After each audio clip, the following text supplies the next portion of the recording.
All right, so thanks for the comment here. Hey, can you please talk about what you're going to do in the recession? I know you're in the tech recruitment space, and from other recruiters I hear that's the one thing that's going to get hit hard since companies may stop hiring. What are your plans? Are you going to switch niches? If so, what niches? I would love to get your insight. All right, I love this question. Yeah, who knows if the recession is going to get worse? I hear a lot of different opinions about this bubble. My opinion is that something's going to burst. It's going to get bad. But, we may be in the recession now, or the deepest of the recession. And who knows, but I'm going to cover 4 things that you can do. The last one is my master plan. I think it's the best route to go. But yeah, number 1, so switching niches is definitely an idea, or just adding a niche or temporarily working in a niche. I would just start looking at recession-proof industries, start doing your research, and start to understand which ones you think are the best for you.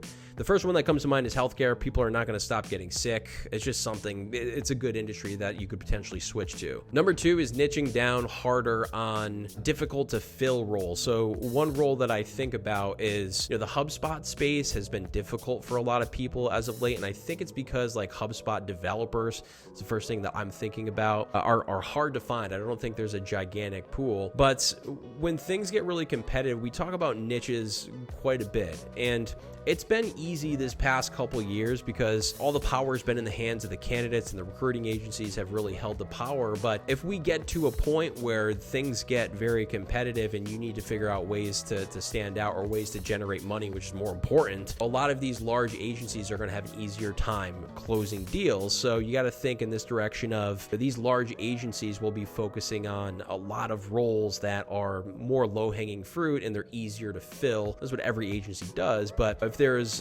one client that they have that has 10 open account executive roles and they're all just kind of general, they need somebody 3 to 5 years of experience, and they don't care if they're coming from, if the client is fintech. A lot of companies will say we only want fintech AEs, but if they say, we'll take anybody who has a software sales experience, the agency is going to focus on those 10 roles, right?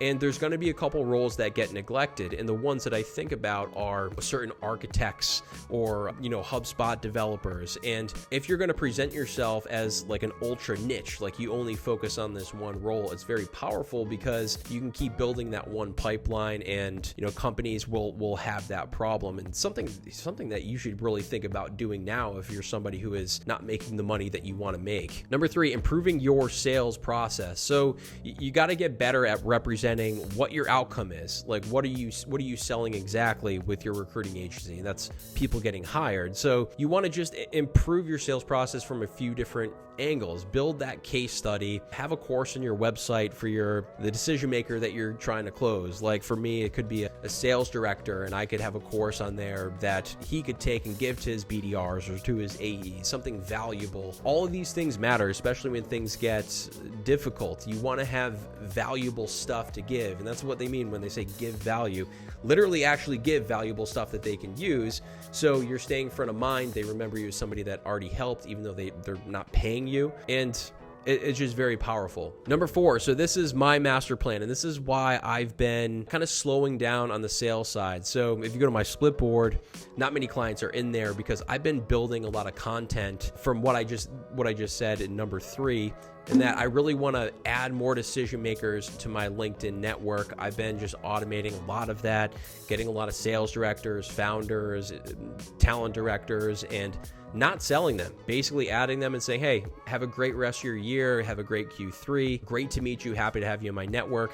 And I'm just going to be dripping out content, giving that value away, and they're going to continue to remember me as somebody who's an expert in sales recruiting, and I'm going to have a lot of stuff to give them, and I'm going to be front of mind when they do end up hiring in Q3 or Q4, and that's really my long-term plan. I will turn on the guns again in terms of sales once I've have a ton of content and I've caught up on all of it, but I'm really going to be going hard at that.